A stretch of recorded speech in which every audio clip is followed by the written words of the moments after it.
What's going on, everyone? Welcome on into a live edition of Falcons Today. Matthew Peterson here with you guys a few days before the Super Bowl, running through some of the latest Falcons news and rumors out there surrounding Kirk Cousins, the NFL draft, and plenty more to discuss on today's live show. I appreciate every single one of you watching with us. It's the off season. I know we're about to really hit the slow-ish part. It won't be as slow as like June and July, but post-Super Bowl and pre-NFL free agency, we only really have the combine to sink our teeth into. So pat yourself on the back for staying locked in right now, even during the off-season. Like I said, we got a lot of ground to cover on today's episode, but I do want to get the audience involved right from the jump. So shout out your city for me in the chat. I will give shout outs to everyone who gets in the chat and shouts out where they are tuning in from. And then we'll jump into our first segment like we always do. Nearly 100 people watching right from the start, so thank you to everyone for clicking on the notification and filing on in. The Dark Knight is watching from New Jersey. I've got Jose Gonzalez in the chat. Jose, hope you're having a great day watching from LA. Buford, Georgia is here. Speaking of Buford, Georgia, I was watching, I don't think it's a guilty pleasure show, but I do love Below Deck. Specifically like Below Deck Med and Below Deck Down Under, and a new season of Below Deck Down Under popped up, and my fiance is from Sugar Hill, and all of a sudden they introduced one of the, members of the crew, and she was from Buford, Georgia. I was like, oh, what do you know? South Carolina's here from Indigo. Robert is watching from Georgia. St. Louis in the chat. Mike is in Wake Forest. Ivan's watching from Dalton.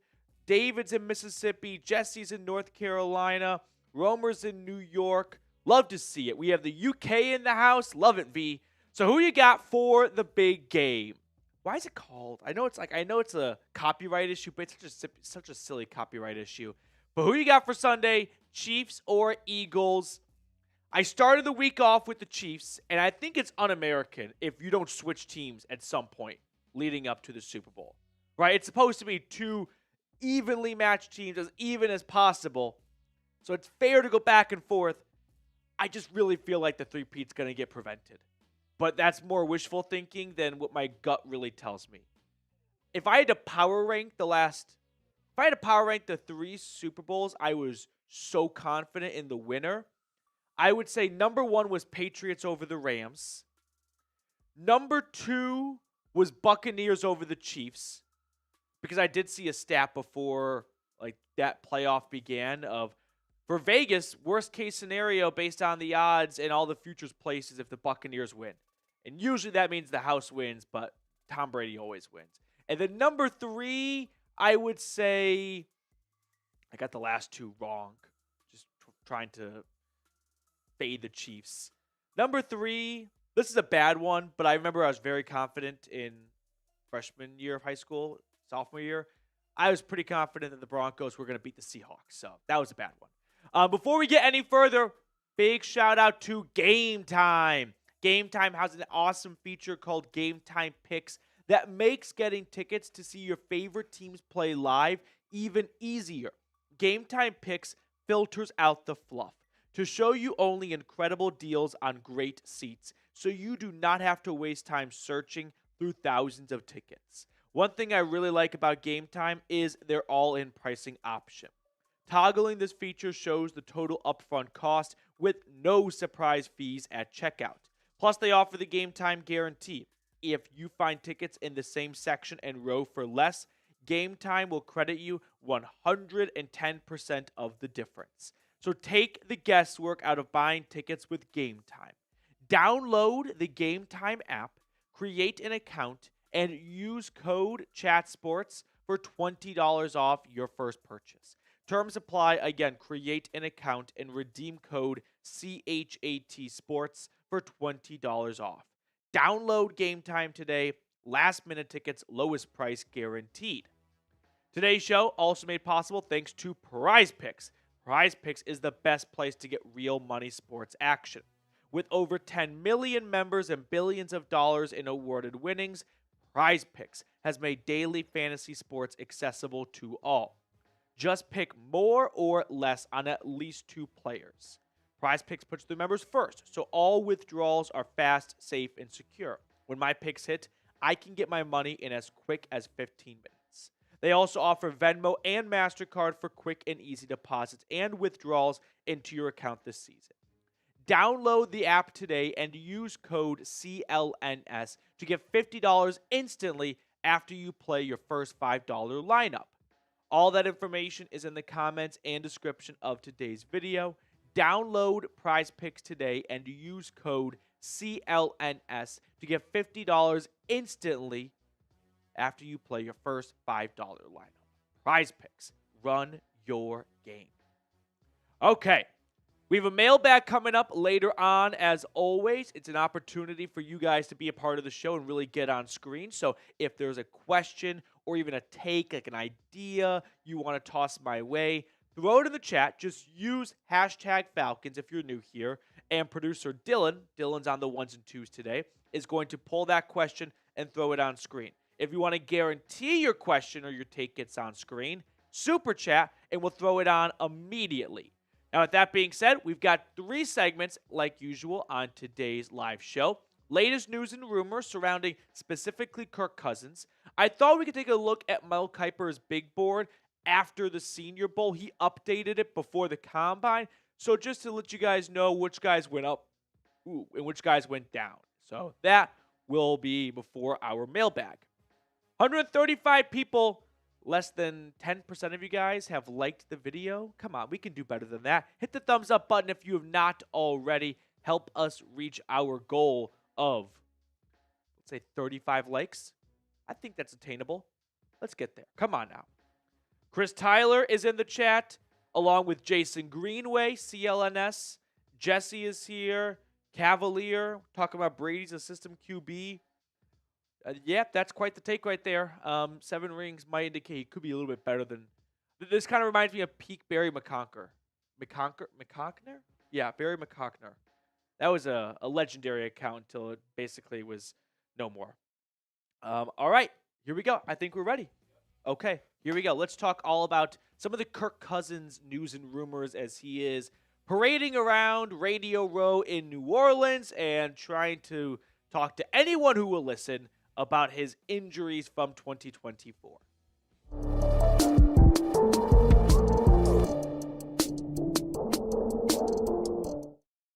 Kirk Cousins is marching up and down Radio Row in New Orleans leading up to the Super Bowl, trying to get the word out that I was injured in 2024.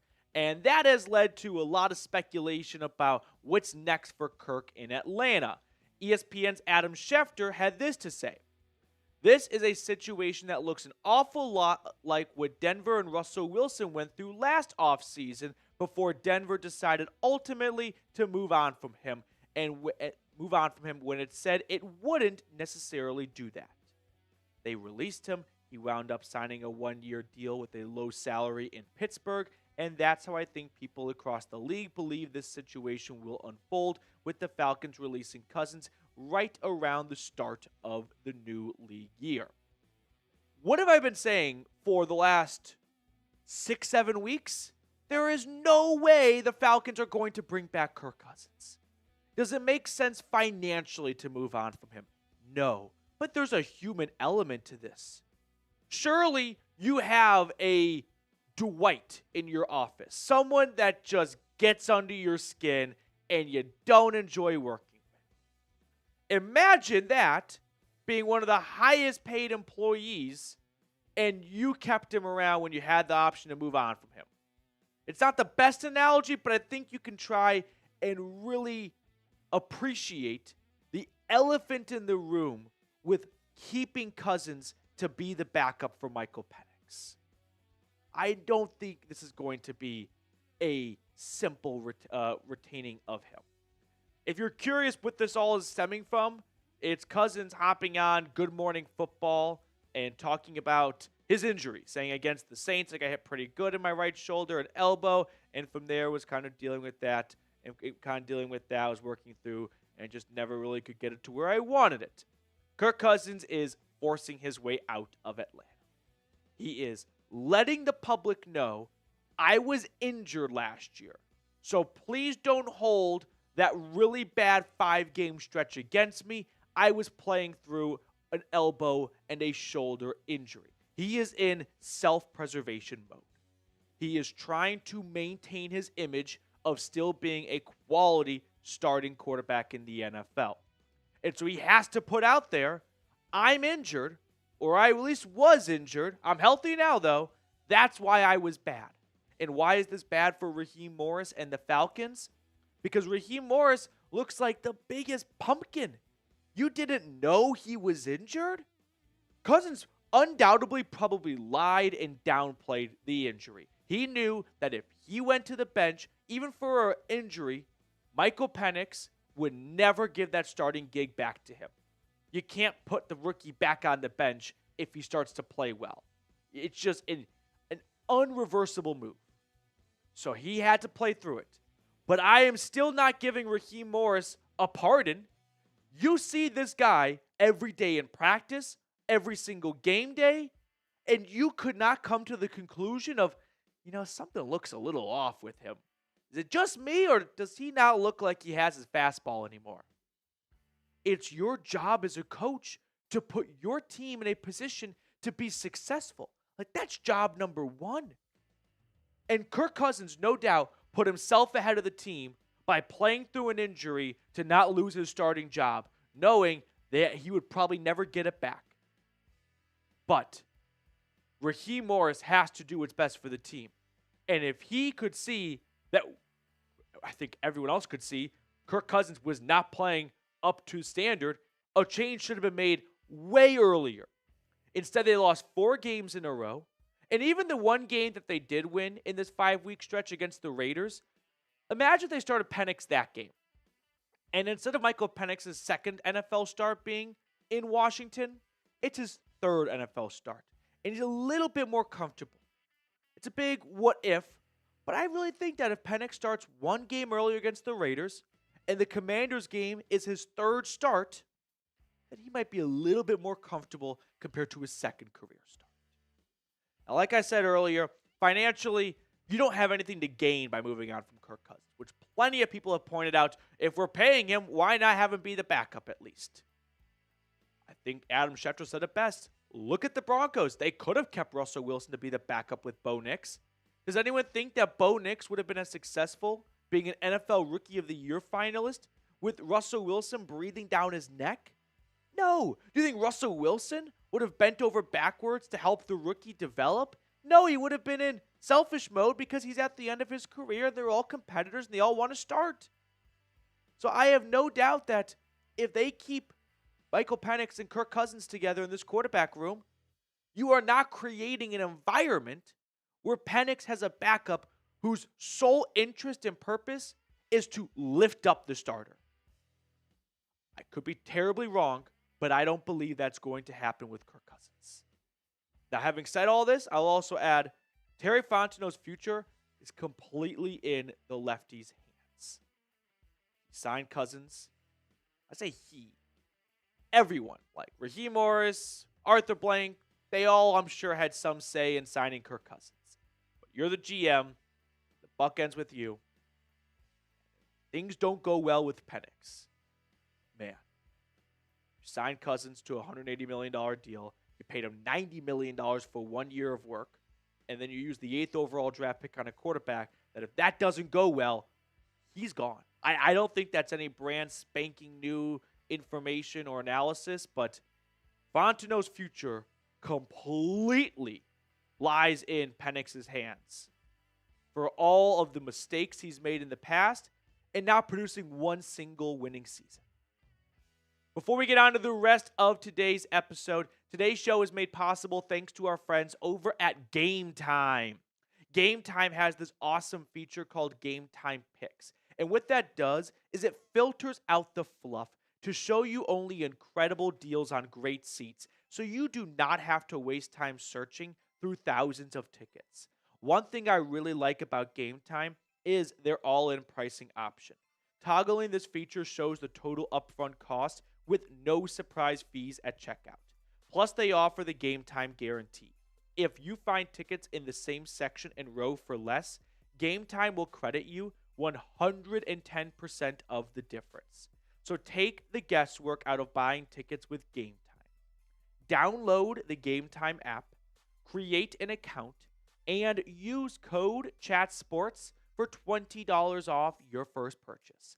Terms apply. Again, create an account and redeem code CHAT Sports for $20 off.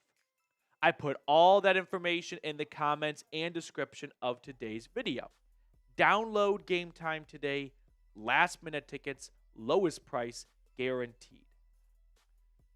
Sticking with Penix here, I want to make it clear right now, and let's get this on the record.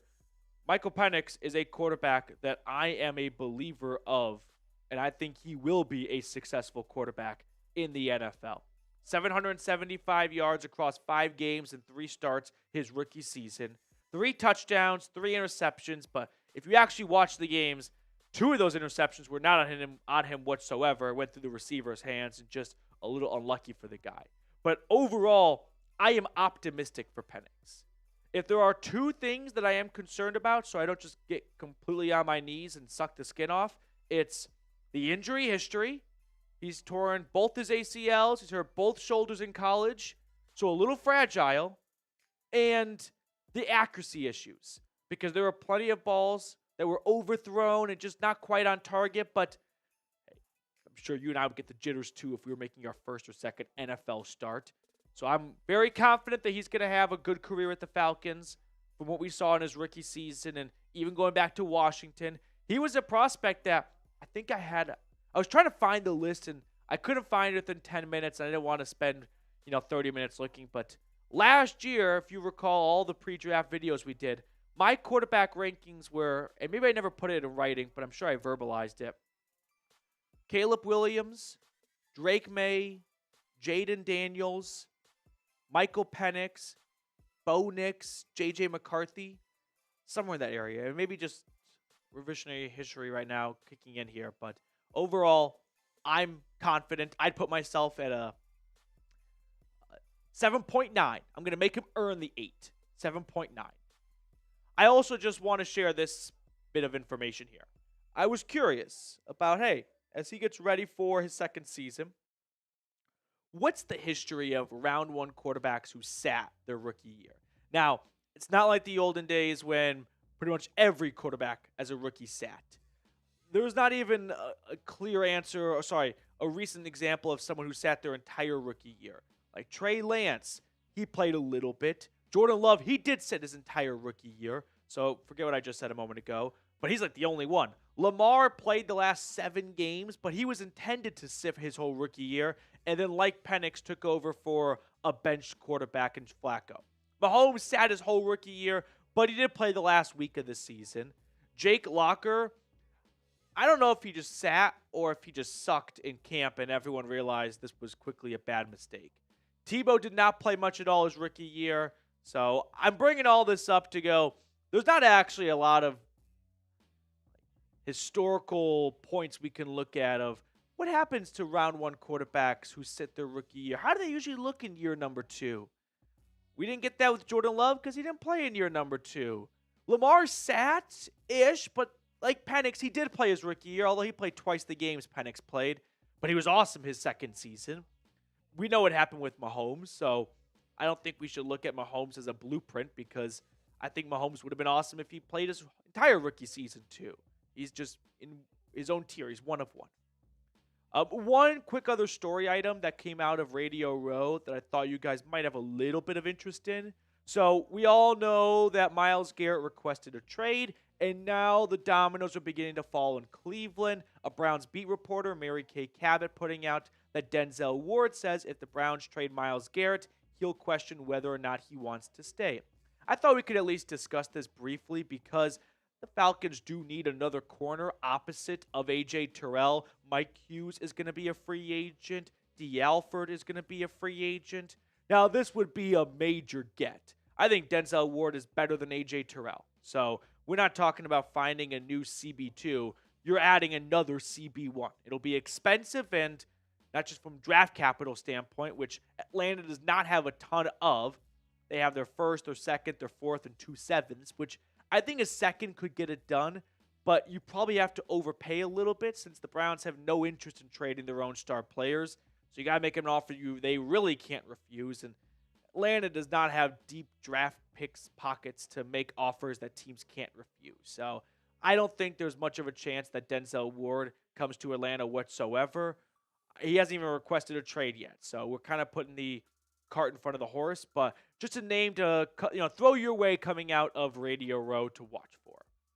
So with that all being said, I will add this to kind of wrap up the video. Watch for the Falcons to trade back from pick 15.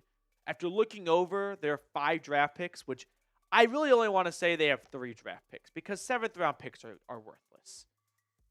I mean, I know there are some examples. Julian Edelman is a 7th rounder. Okay, cool. Name me 2 more guys. Brock Purdy. All right, name me 1 more.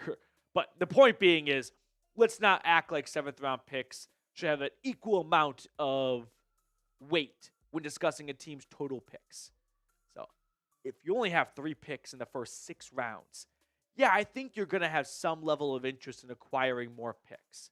So would you guys be open to trading back from 15?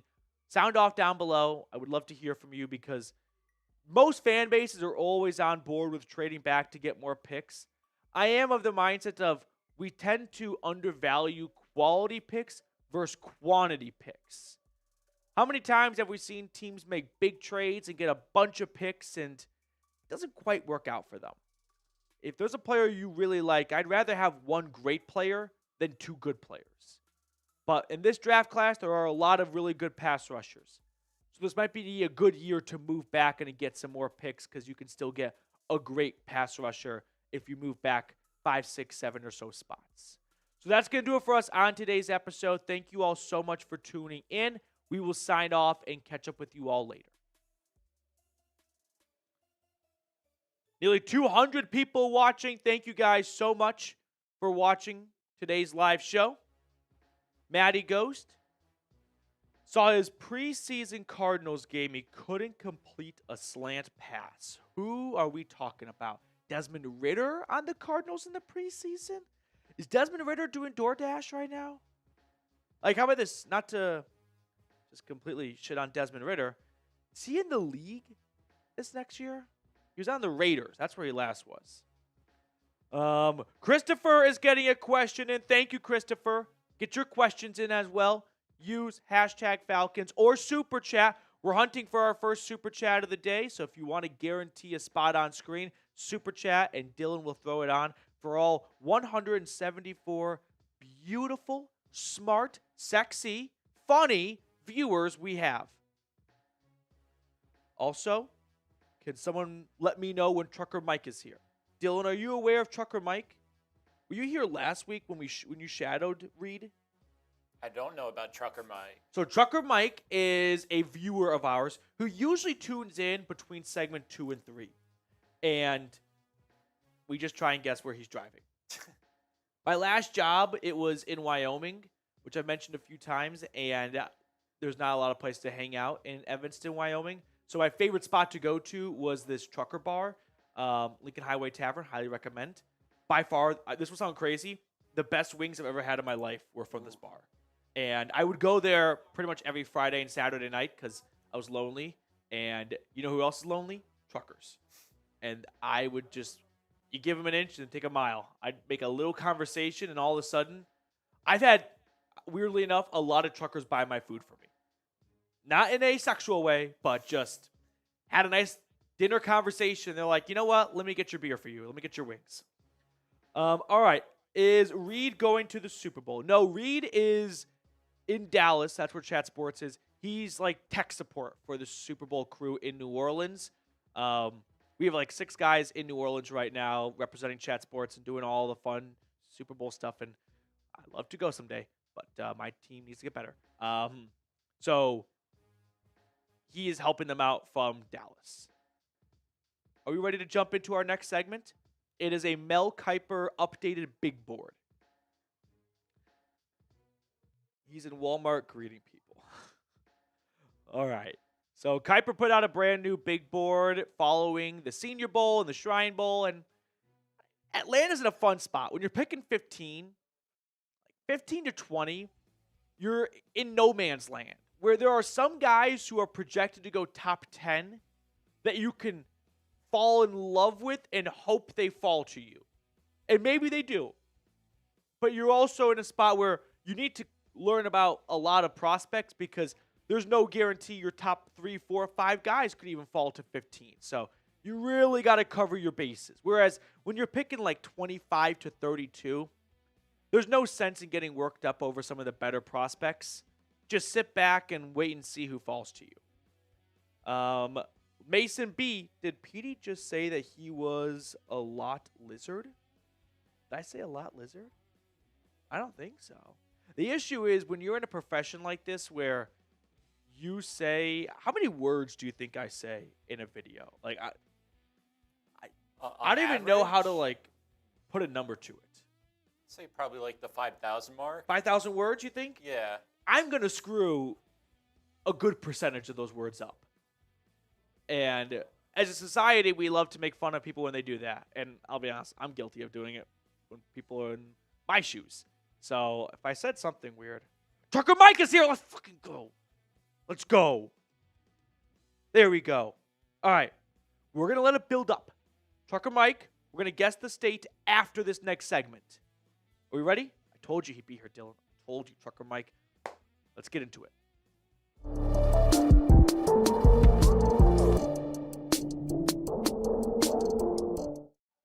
Mel Kiper updated his big board after the Senior Bowl and the Shrine Bowl before the NFL Combine. So I thought we could take a look at some of the prospects he had moving up and moving down since Atlanta's picking 15. So for the first time, they're not picking 8 in a while, which means Falcons fans need to broaden their knowledge on this prospect pool.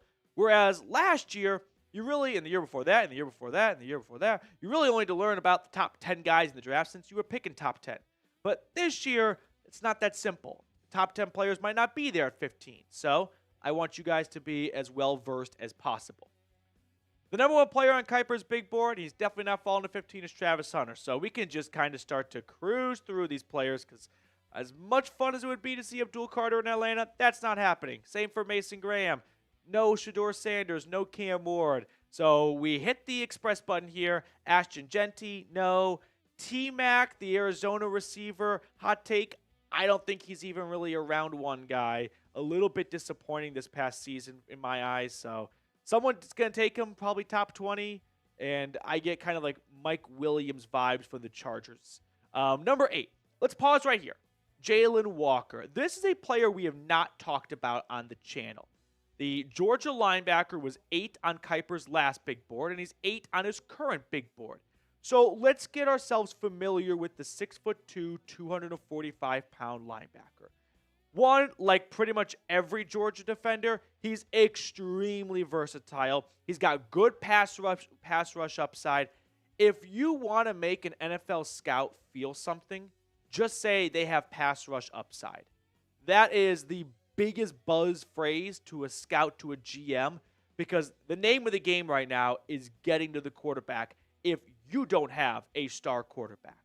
Now, a concern that's out there for Walker is this was his first true season as a starter. The previous 2 years in Athens, he was more of a third down edge rusher, which, hey, there's your pass rush upside. But this past year, first real season as an off-ball linebacker. So there's not a ton of tape out there, and if he does not succeed super well in the NFL, I think we can probably circle back to this was someone who was relatively unknown for being a top 10 prospect compared to, like, say, Roquan Smith. He was not a one-year starter, right, at Georgia. And when the Bears took him 8th overall, there was a lot of body of work surrounding Roquan. It's not the same for Walker. But there is a lot to like, and any Georgia fans watching right now, I invite you to go into the comment section and fill non-UGA fans in on what Jalen Walker is as a prospect. But if Atlanta comes to the conclusion of we've got too many injuries between Troy Anderson and Nate Landman, and we just think Jalen Walker is too good of a prospect to pass on, even though he's not a traditional edge rusher, we can get him and Caden Ellis in the middle, and those are two ferocious pass-rushing inside linebackers. We can address edge rusher in round 2 or something.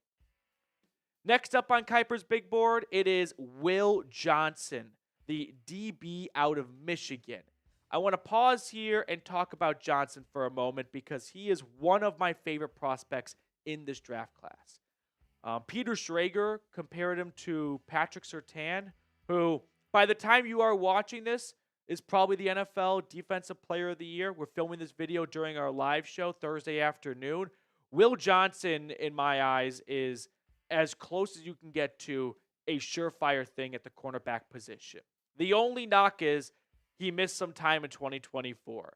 He played 6 games. He battled a turf toe injury, which as a corner, that's a little bit of a concerning type of injury. You don't want that following you into the NFL, but you put the injury aside, you are getting a shutdown corner.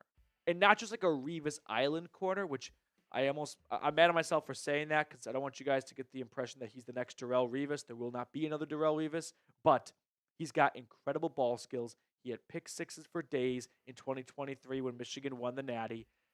Interceptions, pass breakups, lockdown, put him in man, put him in zone, put him wherever you want. He can help in run support. Will Johnson is a very well-rounded, and I want to say it, so I'm going to say it, bust-proof prospect. I'm that high on him. This is someone that in a few years when we're talking about the 2028 NFL draft, and you guys are wondering if I know anything about draft prospects, I'm going to reference how hype I was on Will Johnson as a prospect for evidence as to why you should believe me on this prospect pool. So if he were to fall to 15, I don't care how big of a need Atlanta needs at pass rusher. Go run the ticket in. Go pair Jesse Bates, Will Johnson, and A.J. Terrell, and you will form a Bermuda Triangle of death. Someone come up with a funnier Atlanta-themed pun for a no-fly zone. All flights are ground out of Hartsfield-Jackson. Do your best in the comment section. Will Johnson is my favorite prospect for some level of possibility of falling to 15. So he's the guy that I would say Falcons fans should be praying is there. Not likely, but Leatu Latu was the first defender taken off the board last year at 15. No one saw that coming. Christian Gonzalez, the year before that, we were talking about Atlanta taking him at 8. He falls all the way to New England at 17. This is the NFL draft we're talking about. Expect the unexpected. Moving on here, Tyler Warren was at 10. At number 11, it's Will Campbell. No offensive line. I don't think, at least. I should probably actually do a little bit more offensive line research in case they want to replace Caleb McGarry. But for now, we'll skip over the offensive tackle position. Let's get off the train here at Shamir Stewart. He was 21 on Kiper's January big board. Fast forward to February, the guy is number 12. Why the big jump? He was a major benefactor from the Senior Bowl. It was on full display, his athleticism, his bend. Now, the Senior Bowl is really good for guys who I think don't go to a Power 5, Power 4 school. They don't play great competition, so people discount them. But when they get to the Senior Bowl and they play offensive tackles, defensive ends from all across the country, and they show, hey, I can go up against an Oregon, an Alabama, a Texas left tackle, just as well as a South Alabama or a James Madison left tackle, those are players that can see their stock rise. Stewart just in front of every single GM, I believe.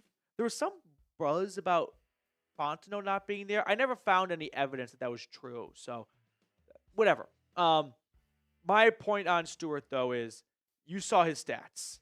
And I'm going to start the rallying cry, right? No production, no interest. No production, no interest. If you can't get to the quarterback in college football in a one-on-one scenario, I don't have enough belief to wager the 15th overall pick that you can figure it out in the NFL. I'll wager the 65th overall pick if you're that athletic, but the 15th, no, can't do it. Can't do it. I'm not budging. Colston Loveland up next. No tight end, although I guess if they trade Kyle Pitts, we could talk about it, but let's cross that bridge if we get there. Kelvin Banks, Texas left tackle, between you and me, not super high on him as a prospect for being top 10. Michael Williams. We've talked about the Georgia Bulldog before, but let's kind of refresh everyone's memories and, you know, re-hit this player because he definitely could be the pick for the Falcons at 15. So we can't spend enough time on guys who are in that range and at that position of need. Last year for UGA, only 5 sacks. That was the number that scouts and teams were hoping that would go up.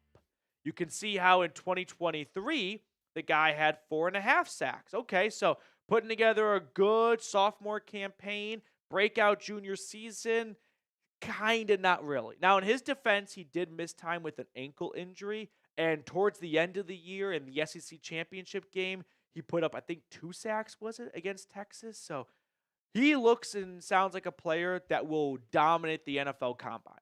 I won't go as far to say he'll have like a Trayvon Walker combine where he goes from being a first-round guy to the first overall pick, but Kirby Smart and this Georgia football team just has a knack for seeing their guys skyrocket coming out of the combine when everyone's in their underwear and it's not about, true football with the pads on. It's just athletic testing.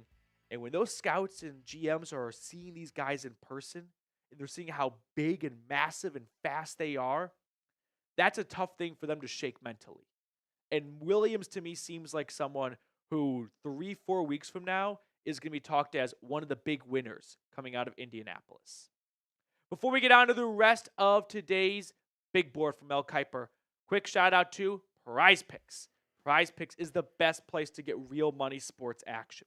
With over 10 million members and billions of dollars in awarded winnings, Prize Picks has made daily fantasy sports accessible to all.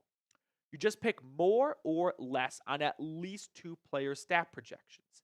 Prize Picks puts their members first, so all withdrawals are fast, safe, and secure. When my picks hit, I can get my money in as quick as 15 minutes. They also offer Venmo and MasterCard for quick and easy deposits and withdrawals into your account. So download the app today and use code CLNS to get $50 instantly after you play your first $5 lineup. Plus, it's not too late before the big game to download the app and take the more on Patrick Mahomes' passing yards, which they put at 0.5. Download the app today and use code CLNS to get $50 instantly after you play your first $5 lineup. Prize Picks. Run your game. On to number 16 on Kiper's big board. It is Josh Simmons, the Ohio State left tackle. We'll move along here to 17, where we find our friend Mike Green. Shout out to Mike Green. He was not even in the top 25 of Kiper's first big board, and now he is all the way up to 17 after a dominant performance at the Senior Bowl, where he did not even finish off the week. He had shown enough the first few days where scouts felt like, yep, he is living up to the hype. He is looking like someone who led the country in sacks this past season. It's also just a really cool story. Starts off at Virginia, transfers to Marshall, doesn't even start 2023, and in his lone season as a starter, he becomes almost a lock for the first round. 23 tackles for loss, 17 sacks, 59 pressures, 81 tackles. I think the combine is going to be crucial for Mike Green. I think we all have no doubt that the production speaks for itself, but he's a little bit on the slender side. So I don't think he'd be a necessarily great fit in a 4-3 defense as a defensive end. Willing to be proven wrong, but to me, he projects best in a 3-4 defense as an outside linebacker. But then there are some questions about, can he really step back in coverage? My concern is teams will look at him and go, everything's looking good, and he's a great football player, but we're not quite sure what role he'll be. Like, if he's a 4-3 defensive end, is he big enough to go up against offensive tackles in a 3-point stance? If he's a 3-4 outside linebacker, is he good enough in coverage? We didn't see that out of him in Marshall. So those are questions that teams are going to have to answer. Luther Burden from Mizzou is next up. He's a yards after catch monster for the Tigers after a bit of a disappointing-ish final season in Columbia. Another player that was not ranked in Kiper's previous big board, Elijah Arroyo, he hopped up all the way to 19.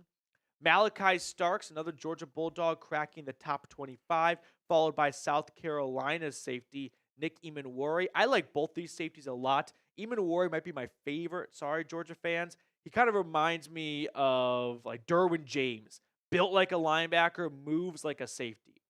Emeka Ibuka from Ohio State climbs in at 22. I don't think anyone expects Atlanta to go wide receiver, so we can proceed.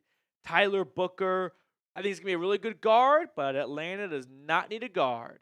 Jahad Campbell, Alabama's off-ball linebacker, kind of their version, if you will, of a Jalen Walker. I'm not quite sure why these two players are so far apart on the big board. Campbell last year for the Crimson Tide, 117 tackles, 12 tackles for loss, 5 sacks, 20 pressures, 2 forced fumbles, 1 interception. Can someone fill me in on why Campbell is so much further behind than Walker? I'm sure the answer is quickly going to be, one's got physical traits unlike any other, but you don't play football at the combine. You play with pads on. And Campbell last year for Alabama did one hell of a job.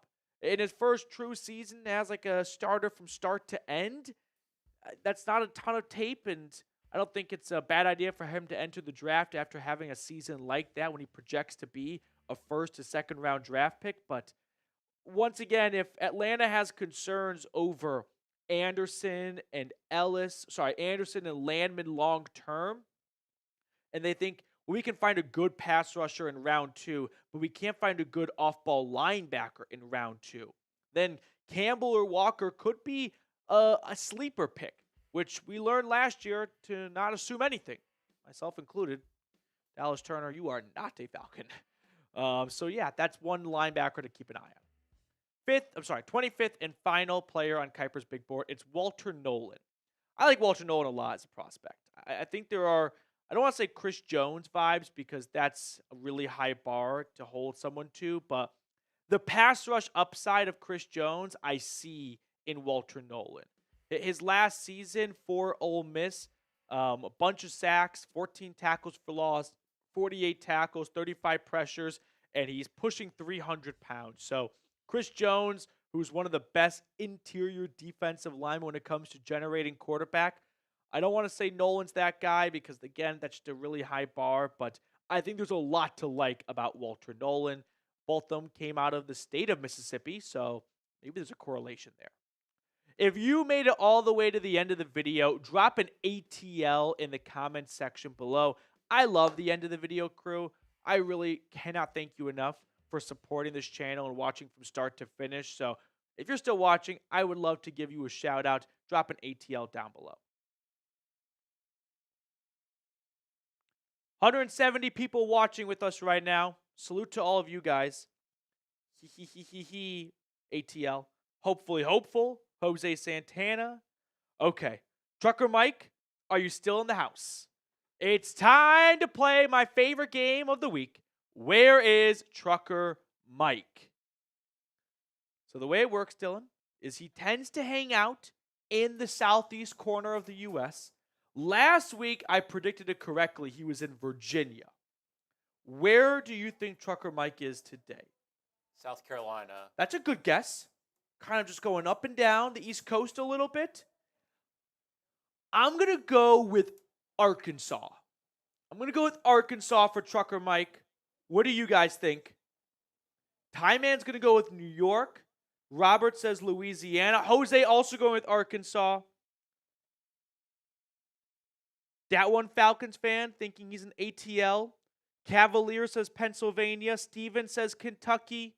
Where is Trucker Mike? If he left us, this is the worst case of blue balls ever. We need to know.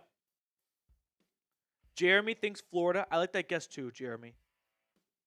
Trucker Mike, come on down. It's time. Archangel, Kentucky. Michael's going with Texas. Vincent says Kansas City. Panama Canal would be something.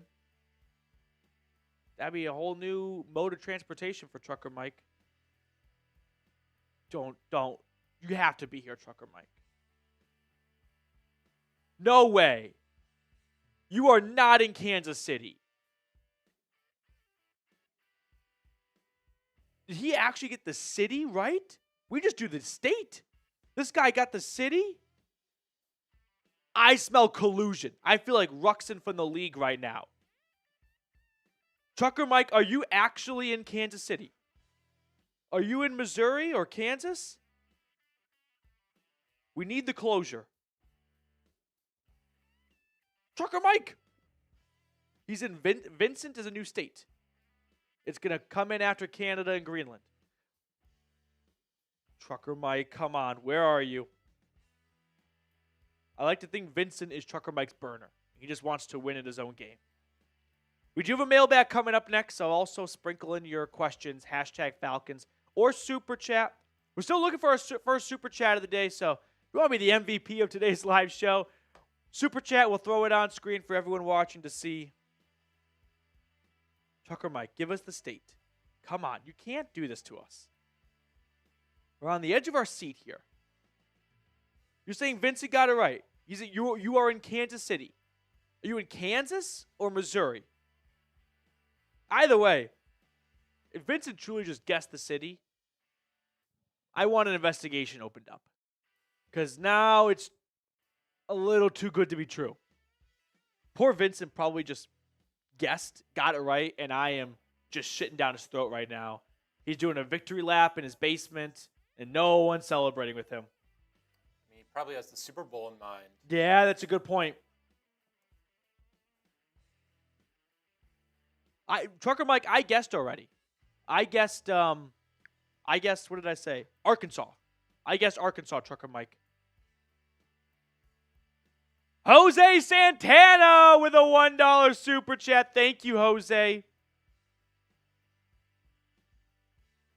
I do love the people in the chat that are just like nose to the floor, only talking draft guys, and here I am just guessing states. Like, can we get back on topic, please? None of this Trucker Mike nonsense. Like, no, I need this. So mailbag next, though. #Falcons or Super Chat as Dylan. Trucker Mike, you are confusing me. Look into AFC country. Are you? All right. You're in Kansas City. I'm going to give myself closure there.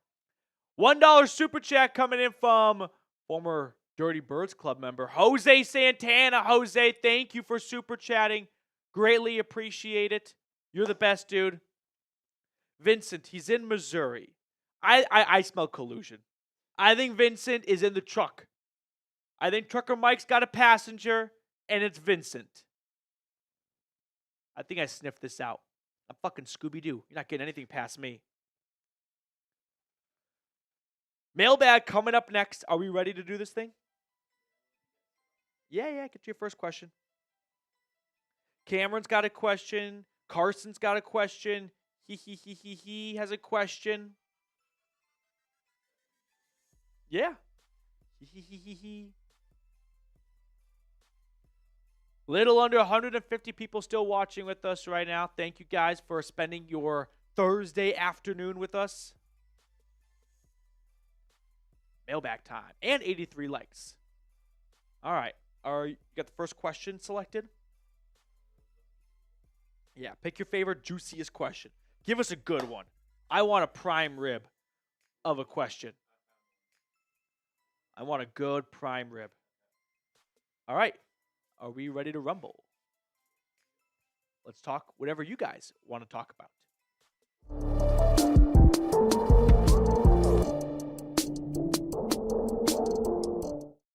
It is mailbag time here on Falcons Today. It's your guys' opportunity to dictate the show flow and what we talk about. So I'm answering questions that came in during our live show, which airs on Thursdays at 5 p.m. Eastern. So make sure to like the video as we begin our mailbag today. We're going to get into our first question coming in via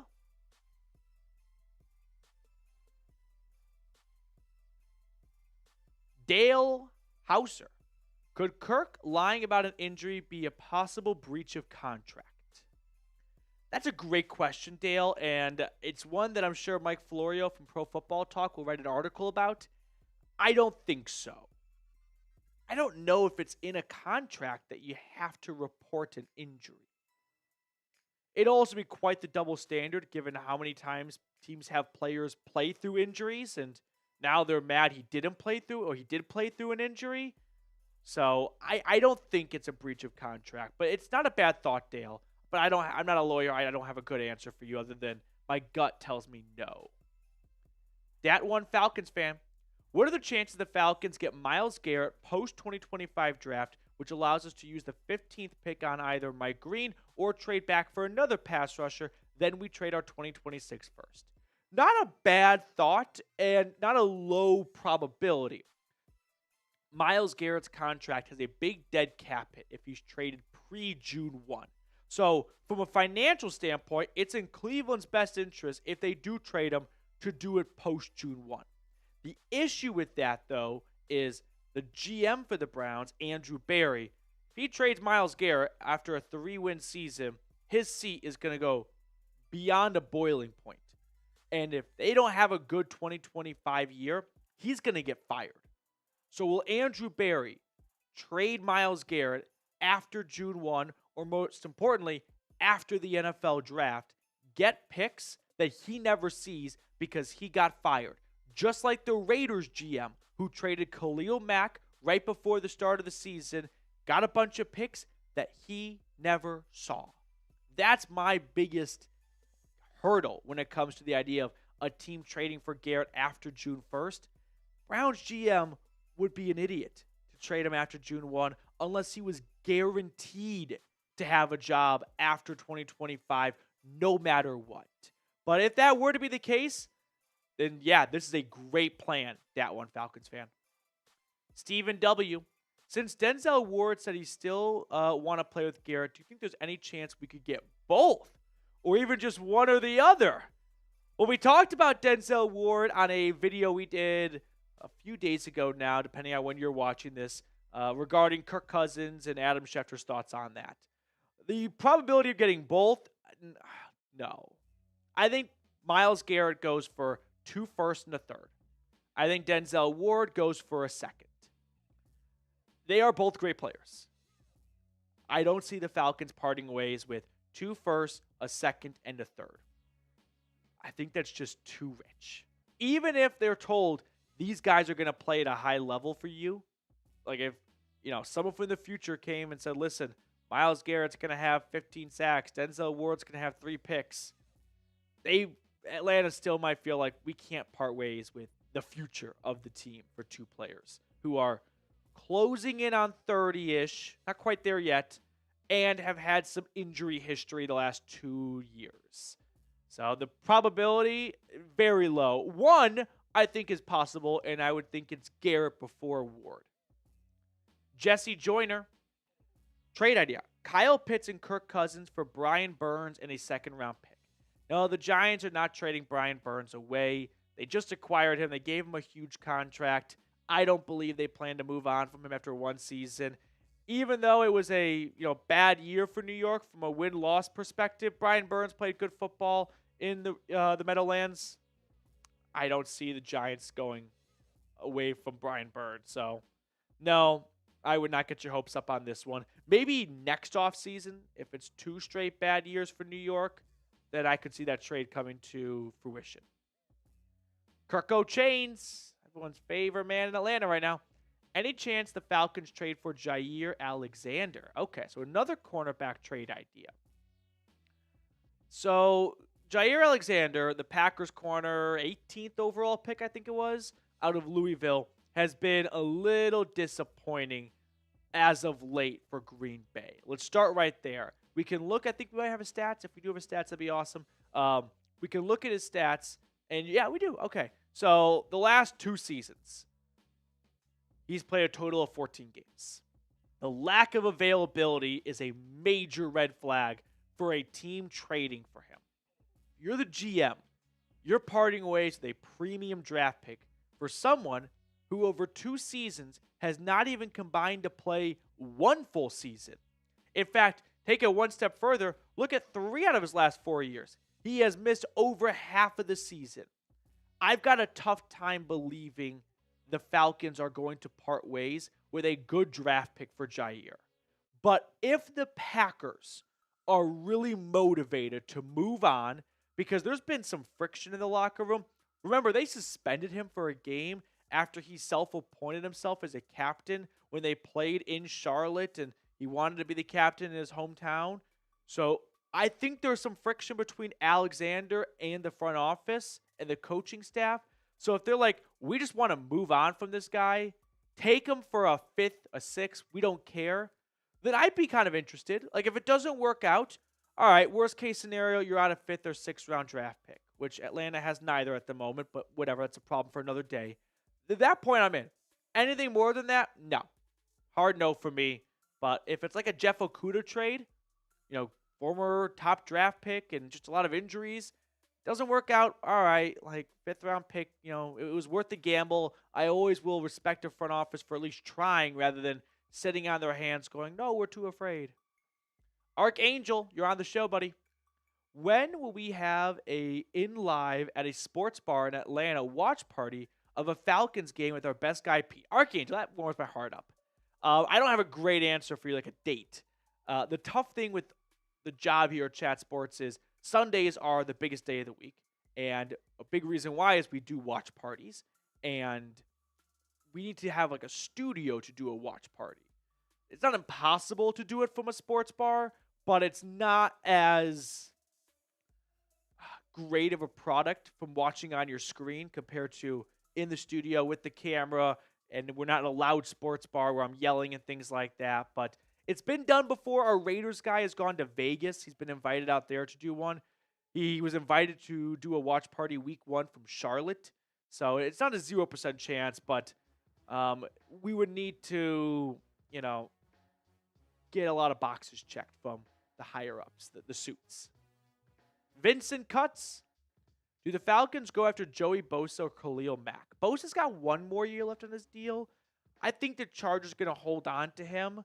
Khalil Mack is a free agent. That seems like a more viable path. Bosa would require a trade. Mack just is a free agent.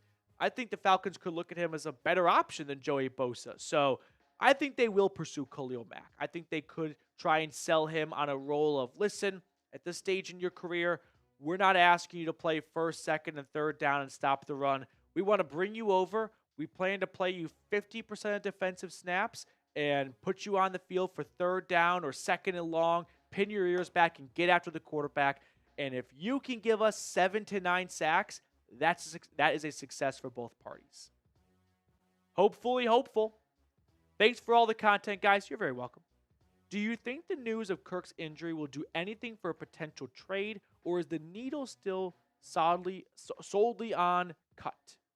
No team's going to trade for him. Unless, the Browns trade Myles Garrett to Atlanta, and the Falcons are like, do you want Kirk Cousins? And Kirk agrees to the trade because there's no trade clause. And Kirk also agrees to rip up his contract. That's the only way I see him getting traded. I think he is just going to be released. I think he's going to be released on the 1st day of the new league year. The Falcons are not going to pay him a $10 million roster bonus for being on the roster on the 5th day of the new league year. You can print it out, quote me, put it on your wall. Kirk Cousins will be released officially on the 1st day of the new league year. It might be announced a few days beforehand. More questions in just a moment, but today's show made possible thanks to Game Time. Game Time has an awesome feature called Game Time Picks that makes getting tickets to see your favorite teams play live even easier. Game Time Picks filters out the fluff to show you only incredible deals on great seats so you do not have to waste time searching through thousands of tickets. One thing I really like about Game Time is their all-in pricing option. Toggling this feature shows the total upfront cost with no surprise fees at checkout. Plus, they offer the Game Time guarantee. If you find tickets in the same section and row for less, Game Time will credit you 110% of the difference. So take the guesswork out of buying tickets with Game Time. Download the Game Time app, create an account, and use code CHATSPORTS for $20 off your first purchase. Terms apply. Again, create an account and redeem code CHAT Sports for $20 off. Download Game Time today. Last minute tickets, lowest price guaranteed. Carson, what's going on, my guy? What would be your sleeper picks for round 1 and 2 of the NFL draft? Carson, I fucking love this question. I love sleepers. But, like, sleepers are traditionally like rounds 3 or 4, but I'm not quite there yet. All right, you want a sleeper? How about Darian Porter? It's the Iowa State corner. The guy's 6'4". That is unheard of for a cornerback. And he's not just tall. He won track records in Iowa in high school. So an incredible athlete who started off as a wide receiver and then made the transition over to corner. This is a traits-based pick, which you guys have probably noticed when it comes to draft evaluations. I put a lot of value in production. But when we get to rounds 2, maybe even round 3 a little bit, you're not going to find a boatload of great production. Those guys go in round 1. I'm willing to roll the dice on a more of a traits-based guy in day 2 of the draft. So Darian Porter is one name. Another one, Deion Walker, the Kentucky defensive tackle, 6'7", 300-plus pounds. Again, more of a traits guy, but also he had 7.5 sacks 2 years ago for Big Blue. So those are two players that I think might fall to day 2 of the draft because they're kind of like the cast of The Greatest Showman. There's something weird about them. It's almost like in the movie Moneyball. They don't like him because he has a weird delivery on his pitch. He's a submarine pitcher, right? He's a lefty when he should be a righty. I think there are some upsides to those players that could fall, and we look back and go, why were they round 2 guys? Oh, that's weird. They were nitpicked because they didn't do this well enough. Well, they do it pretty well right now. ZD Productions will draft a tight end first round because the Falcons are the Falcons. I mean, these 2 tight ends are awesome this year. Colston Loveland and Tyler Warren. I think Colston Loveland gives me Sam Laporta vibes. I think Tyler Warren, he doesn't give me George Kittle vibes because Kittle's such a monster of a blocker. But maybe, I don't want to say Kelsey because that's just too high of a bar. I got to think of a better tight end comp. But the 2 tight ends in this draft class that are going to go round 1 or round 2 at the latest are studs. So if you were to trade Kyle Pitts, if I told you they traded Kyle Pitts for a 3rd-round pick, then took a tight end in round 1, edge in round 2, corner in round 3, would you be upset with that? I probably wouldn't be over the moon happy, but maybe when the offense puts up 35 points because they have a Pro Bowler, running back, receiver, and tight end, we might, make do with it. Christopher, how many defensive players do you think we will draft and what positions? Well, as of now, they only have 5 picks. I expect them to find a way to accumulate more picks, whether that's trading back, whether that's trading a player. I just don't think they're going to go into the draft with 5 picks. So, let's say they get to 6 picks. I would say they used a lot of picks on defense last year. They used 3 on the front 7. Braylon Trice, Rukarororo, and Brandon Dorless.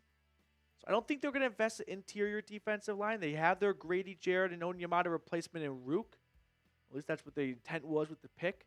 So I'll say they're going to go edge rusher, corner, probably 1 more defender somewhere else, and then 3 on offense.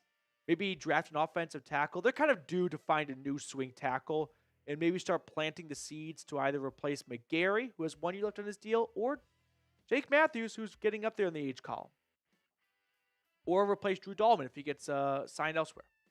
Robert, can we get defensive end James Pierce from Tennessee and then trade the 2nd and 4th to get back in the 1st to get to like 20 to get cornerback Benjamin Morrison from Notre Dame or safety cornerback Jahdae Barron from Texas, solve our 2 biggest needs?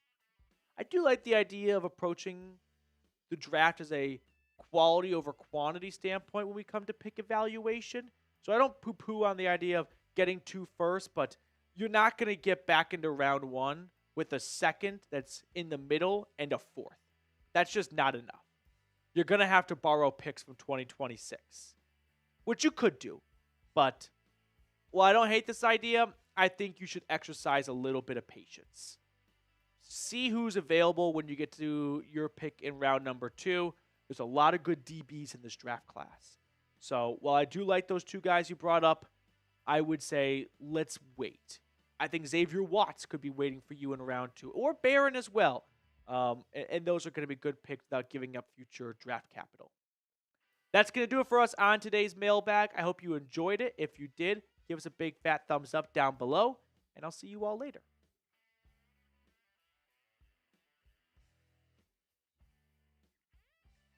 All right. I love this, Mr. Joseph. Falcons, then hashtag. We'll read this question right here. If we get some more super chats, we'll stay live. Otherwise, it's a very busy day at Chat Sports, which I know I say a lot, but NBA trade deadline today. So our NBA department, which is not a huge department, but a growing one, they've been running around everywhere, and they need some help, and Dylan's helping me and not helping them, and they're getting very pissy about it. I'm getting a lot of slacks about it. So, Mr. Jose, but I can tell him to F off if we get some super chats.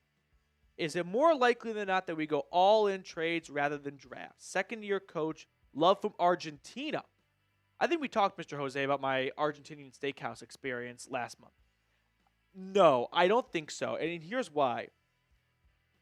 We got to talk about who's making these decisions. It's Terry Fontenot. What's his background? Long-time scout. GMs that come from the scouting tree, they get hard for the draft. They don't even need a blue pill. This is their baby. They think they are the smartest guy in the room when it comes to draft profiles and evaluations. They think they've got it all figured out, and they can find the next great player. And they need picks to do that. So when you got GMs that come from a scouting background, they love their picks. Super chat coming in. Let's roll. So I don't think you're going to see Atlanta trade a bunch of picks away. Not that they never trade picks, but I don't think that's going to be the case this offseason.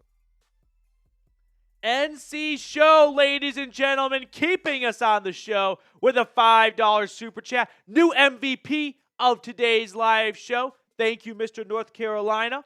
We're going to get that on screen for you in just a second here. I also love whenever I bring up, Vincent. That's not a bad comp for Tyler Warren. Kind of Gronk size. Yeah, although just when you say Gronk, like the expectations are through the roof. But from a player, like the way he plays the game, I like that comp. NC Show. Do you think Bijan will break both single season and all-time leading rushing records in Atlanta? If I remember correctly, in 2020, is it 5 right now? 4? In 2023, wow, time flies. In 2023, when the Falcons drafted Bijan Robinson, I said he is going to retire as the Falcons. I think, go try and find the old video. In the first 60 seconds of the video, I said the Falcons just selected the guy that's going to lead the franchise in rushing yards and be a future Hall of Famer. Hall of Fame part is a very high bar, but I do believe he will be the all-time leader in every rushing stat for the Falcons. Single season, franchise record, single season touchdowns, career touchdowns. I think he's going to break all of those records. I got to go back and find my reaction to the Bijan pick. Because we really wanted, didn't we, Archangel and anyone else that's been watching for a while, didn't we really want Christian Gonzalez? Wasn't he our number one target for the 2023 draft? I just got to bring up the drafts to see the other names. On the week leading up to the draft, it kind of became apparent the Falcons really liked Bijan. Oh, we liked Tyree Wilson a lot too, which that was kind of like the water to the face production. He was a big traits guy at Texas Tech. He has not really lived up to expectations in Las Vegas. We liked Christian Gonzalez a lot. He was the third corner taken. I think we expected Jalen Carter to be off the board by then. So we never talked about him much. Who else did we talk about? Maybe Lucas Van Ness? I don't really remember talking about him too much. Yeah, Christian Gonzalez is the name that, in which both guys are having a really good career. All right. We get another super chat. We can stay on. Otherwise, I will bid you guys farewell. Yeah, I remember Gonzalez for sure. But no, I got to go back. That was the old days of me and remember producer Rolly? We just kind of tag team the channel a little bit. And now Rolly does our Dolphins content and our Heat content. It's been, I think, a happy camper with the Jimmy Butler trade. What do you guys think of the Hunter trade, by the way? We'll end on this right here if we don't get another super chat. Let me know who you got for the big game, as I like to call it. Thoughts on the Hunter trade? I thought the Cavs got a good shake of it. I mean, they're the number one team in the East, so they had to make some kind of move, right?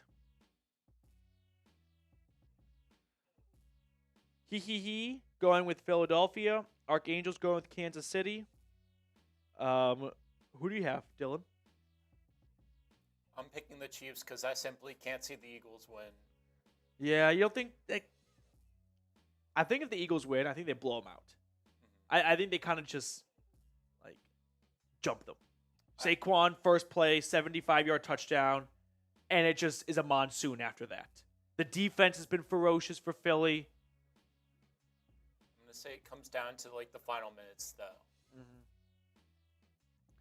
Vincent, this show is better than any Hawk season. The NBA right now, I don't think this is a new take, but it feels like every year it just gets a little bit worse and worse. And I'm not a big NBA guy anymore, and I think it's because my sports fandoms are always rooted in teams, not players. And the NBA markets players, not teams. And I don't really align with that. Because I don't like the idea of like, oh, I'm going to follow Luka to the Lakers now. I'm no longer a Mavs fan. No, that's not how that works. Jalen Carter may be out? What happened to him? Did you hear? He's an illness? Is this new information? Oh, I did not see this. Jalen Carter? Oh my God. Well, according to DC, Vic Fangio, they expect him to be 100% by Sunday. I always kind of wonder, we know what NFL trainers can just, a shot of cortisone to deal with pain. What do they do for guys who just are battling a cold? They just have like the best cold drugs available. Hook you with an IV. Another super, let's go. Dream ER.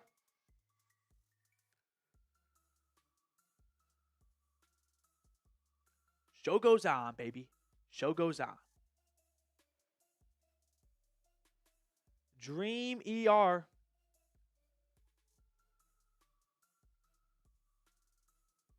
No, 1 second. Sorry. Little bit technical difficulties. Bug going. I thought, didn't this happen last year? Where one of the teams had a sickness going around before the game? Am I making this up? Did it happen with the Chiefs last year? I think that kind of happened with the Chiefs last year, right? Dream. Pitch to wide receiver. Thoughts? Just a full-blown positional change? He's as fast as a wide receiver. Maybe not the fastest. But like, how much faster is Drake London than Kyle Pitts? I don't dislike the idea because here's the thing, and I'll end with this right here. Anytime I even bring up the subject of trading Kyle Pitts, so many people get really mad at me. They completely ignore the fact that, let me actually just give you the exact numbers instead of giving you an estimate. Towards the end of the 2024 season, Kyle Pitts was not even really a starting player on this team. He had, for starters, he did not start 2 out of the last 3 games. So, actually not even a starter. You want to go off percentage snaps? So, the first game against the Pittsburgh Steelers, Kyle Pitts plays 96% of snaps. Over the next, ready? 1, 2, 3, 4, 5, 6, 7. Over the next 7 games, Pitts would play 60% snaps or more. Remember that number. Because for the last 4 games, he never even crossed 50%. they were putting Charlie Werner on the field over him. If he's not going to play, whether you think he still has potential or not, it doesn't make sense to hold on to him. The coaching staff isn't using him, and he's going to cost you $10.8 million against the salary cap. Someone tell me why you keep a guy with that salary cap hit and he doesn't play half the game. I need an answer. I don't even think Kyle Pitts is a bad player, but this coaching staff certainly does, and actions are louder than words. And the action is Charlie Werner's on the field over him.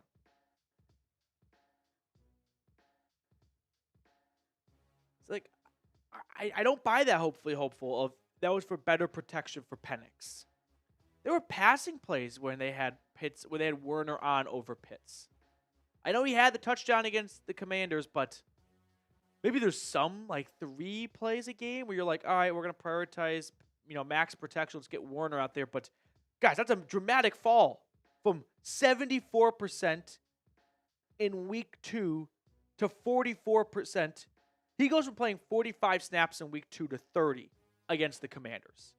You're telling me there's 15 snaps because of pass protection?